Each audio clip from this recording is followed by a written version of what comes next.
না, গোটা পৃথিবী থেকে ইসলামের আওয়াজ বন্ধ করা সম্ভব না। কারণ আমার আল্লাহ কোরআনের ভিতরে বলেন, ইউরিদুনা লিইউতফিউ নূরাল্লাহি বিআফওয়াহিহিম ওয়াল্লাহু মুতিম্মু নূরিহি ওয়ালাউ কারিহাল কাফিরুন।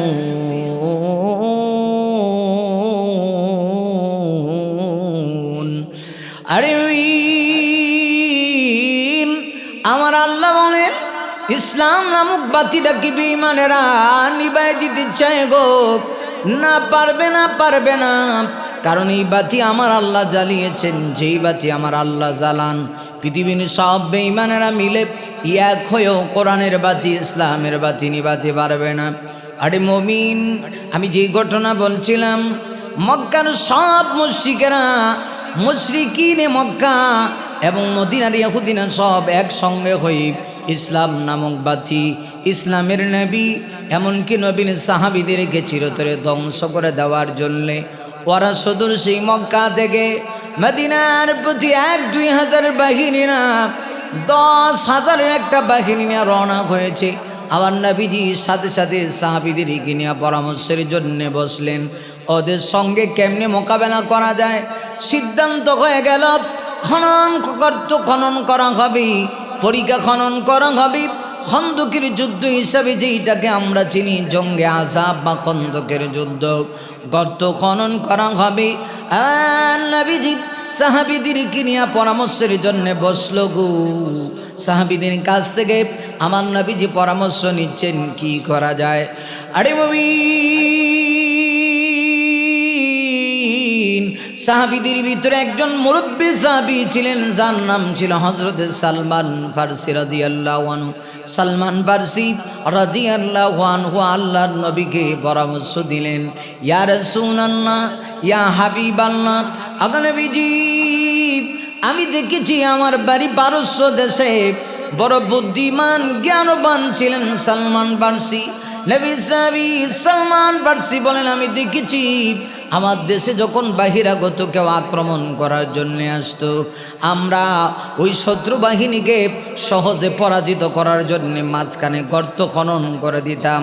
ইয়া রাসূলুল্লাহ, নবী, আমরা যদি গর্ত খনন করি, পরিখা খনন করি, তাহলে ডাইরেক্ট মক্কার বেঈমানেরা এসে আমাদের উপরে আক্রমণ করতে পারবে না। ওদেরকে প্রতিহত করা আমাদের জন্য সহজ হবে। সালমান ফারসির পরামর্শটা মনে হয় আমার আল্লাহ কুদরতিভাবে তার অন্তরে ঢেলে দিলেন। আবার নবীজি সালমান ফারসির পরামর্শ গ্রহণ করলেন। আল্লাহু আকবার। আরে মুমিন, শুধু তা না, উম্মতি মুহাম্মাদের ভিতরে সালমান ফারসি শুধু বুদ্ধিমান ছিলেন তা না, উম্মতি মুহাম্মাদের ভিতরে সবচাইতে বেশি হায়াত পেয়েছিলেন সালমান ফারসি।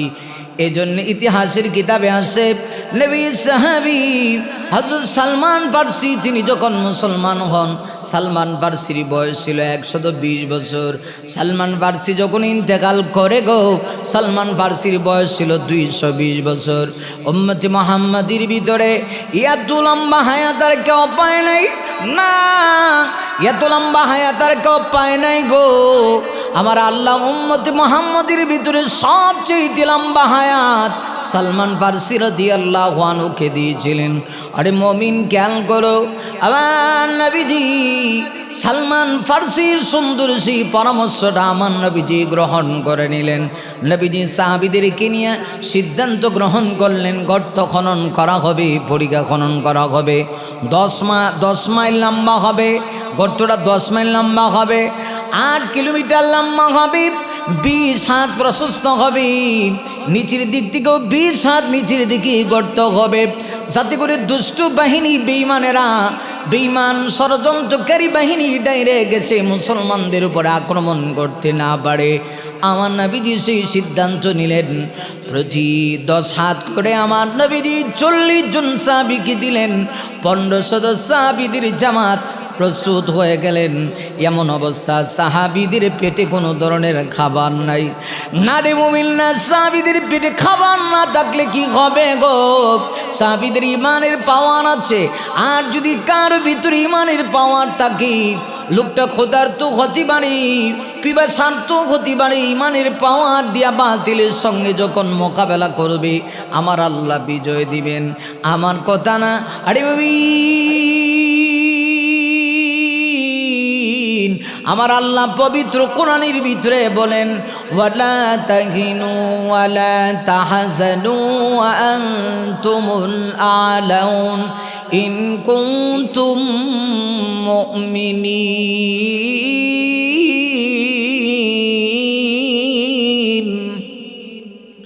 না, ভয় নাই তোমাদের, চিন্তা নাই, ভয়ে ভীত সন্ত্রস্ত হওয়ার মতো কিচ্ছু নাই, চিন্তিত হওয়ার মতো কিচ্ছু নাই।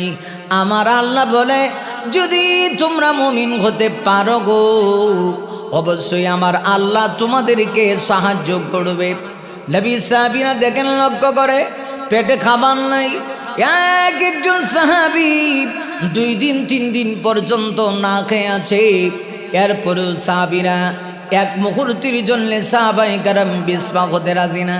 আমার নবীজি, আরে তো 7 করে 40 জন সাহাবীদেরকে আমার নবীজি কাফেলা করে করে দিলেন। 40 জনের এক কাফেলা 10 জায়গার গর্ত খনন করবে। তাও গর্ত যে খনন করবে, গর্ত মাটি সরায়া গর্ত খনন করবে তা না, পাথর সরায়া। চিন্তা করতে পারেন, সাহাবীদের পেটে 1 দিন 2 দিন 3 দিন হয়েছে, খাবার নাই। কোনো সাহাবীর অবস্থা এমন, আরে একজন সাহাবী এসে আল্লাহর নবী কি তার পেট দেখাচ্ছেন আর বলছেন, ইয়া রাসূলুল্লাহ, পেটের ক্ষুধায় অস্থির হয়ে গিয়েছি গো, আমার পেটের ভিতরে একটা পাথর বেঁধে আছি। আবার নবী সাহাবীকে সান্ত্বনা দিয়ে বলেন, আরে সাহাবী, তোমার পেটের ভিতরে একটা পাথর, আর তাকায় দেখো না, আমি নবীর পেটের ভিতরে 2টা পাথর। এমন অবস্থা হয়ে গিয়েছি, আমার নবী 3 দিন না খায় আছে। নবী পেটের ভিতরে 2টা পাথর বেঁধে নবী নিচে পর্যন্ত গর্ত খনন করার জন্য নেমে গেছে। পরীক্ষা খনন করার দায়িত্ব আমার নবী নিজে নেমে গেছে। এই দায়িত্ব শুধু সাহাবীদেরকে নবীজি দিয়েছেন তা না, তিনি নিজেই দায়িত্ব মনে করে সাহাবীদের সঙ্গে আমার নবীজি কাজে অংশগ্রহণ করতে শুরু করলেন। আরে মুমিন, তাফসীরে কিতাবের ভিতরে আসছে, আমার নবীজির চেহারা এমন অবস্থা হয়ে গিয়েছে, মাটিতে আমার নবীজির চেহারা পর্যন্ত দেখে গেছে, নবীর চেহারা পর্যন্ত দেখা যায় না। অবস্থা এমন, এই অবস্থাতেও সাহাবীরা নবীজি বাতিলের সামনে মাথা নত করবে না। কারণ ইমানদার যারা আছে, ইমানদার পৃথিবীর সব কিছুকে অপেক্ষা করে আল্লাহর আইন জমিনে বাস্তবায়ন করার জন্য সামনের দিকে অগ্রসর হবে। আরে মুমিন, ইমানদার না পিছপা হয় না, না ইমানদার না বিচলিত হয় না, হতে পারে না গো। এবার যুদ্ধ শুরু হয়ে গেল। মক্কার কাফেররা 10,000 বাহিনী আসছে, কিন্তু সরাসরি তারা মুসলমানদের উপরে আক্রমণ করতে পারে না। কেমনে পারবে? সরাসরি পারে না, মাঝখানে গর্ত থাকার কারণে ওই দিক থেকে ডাইরেক্ট তীর যখন মারে, সাহাবীরা গর্তের ভিতরে ঢুকে পড়ে। কিন্তু সাহাবীরা যখন তীর মারে, ডাইরেক্ট তীর গিয়া তাদের গায়ে বিদ্ধ হয়, মোকাবেলা করে পারে না। 1-2 দিন দীর্ঘ 1 মাসের উপরে যুদ্ধ হয়েছে গো। 1 মাসের উপরে যুদ্ধ হইল। যুদ্ধের মধ্যে বেঈমানেরা পরাজিত হয়ে গেল। শেষ পর্যন্ত আল্লাহ রাব্বুল আলামিন মুসলমানদেরকে বিজয় দিবেন। কিন্তু আশ্চর্যজনক এক ঘটনা মাঝখানে হযরত সালমান ফারসি পরামর্শ দিয়েছিলেন। সাহাবীরা যখন গর্ত খোঁদেন, হযরত সালমান ফারসি রাদিয়াল্লাহু আনহু বলেন, আমার গর্তের ভিতরে আমার সামনে এত বড় একটা বিশাল পাথর পড়ে গেল। বারবার পাথরে আমি আঘাত করি, কিন্তু পাথর সরাইতে পারি না। আল্লাহ বুঝাইতে যায়, সালমান, না, তোমার কোনো ব্যক্তিগত কোনো ক্রেডিট না রে সালমান, তোমার ব্যক্তিগত কোনো মর্যাদা না। এটা আমার আল্লাহর দয়া মায়া দ্বারাই তোমরা মোকাবেলা করে বিজয়ী লাভ করবে। সালমান ফারসি যেই মুহূর্তে পাথরে আঘাত করে মোকাবেলা করে পারে না গো। সালমান ফারসি আমার নবীজির কাছে গিয়ে হাজির হয়ে গেল। ইয়া রাসূলুল্লাহ, ইয়া হাবিবাল্লাহ, ও নবীজি, আমার গর্তের ভিতরে বিশাল বড় একটা পাথর পড়েছে, আমি বারবার পাথরে আঘাত করি কিন্তু পাথর সরাইতে পারি না। আমার নবীজি দৌড়ে গেলেন, নবীজি পাথরে গিয়ে একটা আঘাত করলেন। তাফসীর কিতাবের ভিতরে আসছে ভিতর থেকে আগুনের অগ্নিস্ফুলিঙ্গ বের হয়ে গেল। নবী অবস্থায় বলেন আল্লাহু আকবার।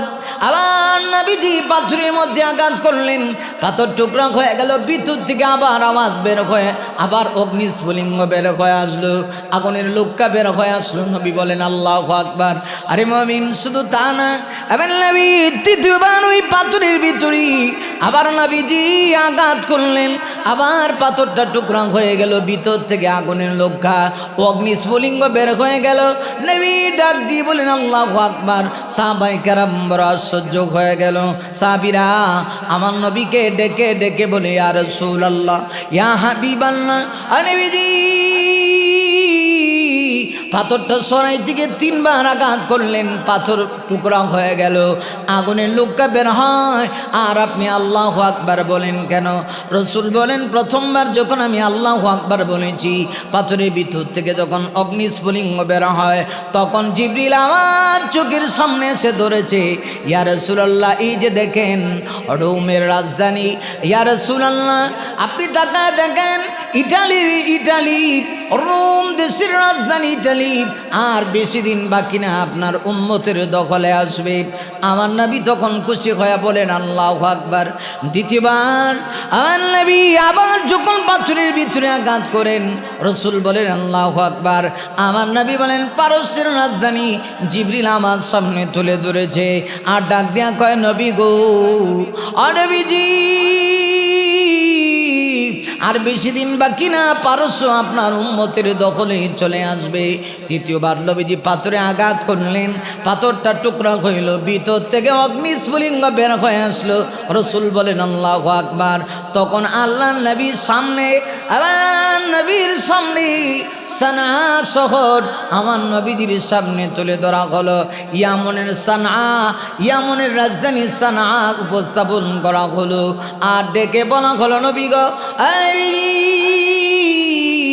আর বেশি দিন বাকি না, ইয়ামনের সানা আপনার উম্মতের দখলে চলে আসবে। এই দিক দিয়ে সুসংবাদে আমার নবীজি খুশিতে আত্মখারাপ হয়ে গেল। ওই দিক দিয়ে যুদ্ধ চলতেছে, দীর্ঘ 1 মাসের উপরে যুদ্ধ চলতেছে, যুদ্ধ চলমান। কাফেররা মুসলমানদেরকে প্রতিহত করে পারে না, সর্বশেষ কাফেররা আর মুসলমানদের সঙ্গে পারে না। এমন এক অবস্থা হয়ে গিয়েছে, কাফেররা পলায়ন করতে বাধ্য হয়েছে। বৃষ্টি হচ্ছে, আবার জোর তুফান হচ্ছে, বৃষ্টি আর জোর তুফানে তাদের কারণ নিশ্চিহ্ন করে দিল। কাফেররা এবার ভয় পায়া সুদূর সেই খন্দক থেকে কাফেররা আবার মক্কার দিকে যখন যায়, মদিনায় সাহাবীরা খুশি হয়ে বিজয় নিয়ে যখন আসলেন, সাহাবায়ে কেরাম এই খবর যখন ছড়াইয়া দিলেন, বেশি দিন বাকি না, পারস্যের রাজধানী আর রোমের রাজধানী ইয়ামনের রাজধানী মুসলমানদের দখলে আসবে। তখন কাফেররা মস্করি করে, কাফেরের তুলনা মস্করি করে আর ডাক দেয়া কয় মুহাম্মদ এবং তার অনুসারীরা হলো ফকিরের দল। তাহলে আদার ব্যাপারী হয়ে জাহাজের খবর নিতে চায়। মুহাম্মদ সাল্লাল্লাহু আলাইহি ওয়াসাল্লাম এবং তার সাহাবীরা পেট ভরে খাইতে পারে না গো, অথচ তারা রোমের রাজধানী দখল করার তারা স্বপ্ন দেখে, পারস্যের রাজধানী ইয়ামনের রাজধানী দখল করার জন্য তারা স্বপ্ন দেখে। আমার নবীজি তখন আল্লাহকে ডেকে বলে, আপনি পারেন না এমন কিছু নাই, আপনি আমাকে যা দেখাইলেন আপনার ক্ষমতার অধীনে সব কিছু, আপনি যে পারবেন এই বিষয়টা জিবরিলের মাধ্যমে ওয়াহী নাজিল করে জানায় দেন। আল্লাহ রাব্বুল আলামিন সঙ্গে সঙ্গে পবিত্র কোরআন শরীফের আয়াত নাজিল করে আমার আল্লাহ জানায় দিলেন, কুলিল্লাহুম্মা মালিকাল মুলকি তুতিল মুলকা মান তাশা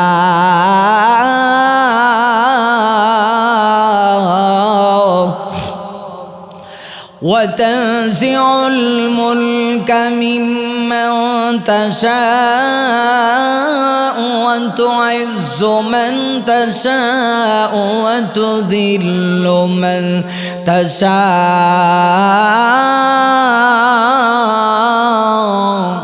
বিয়াদিকাল খায়র ইন্নাকা আলা কুল্লি শাইইন কাদির।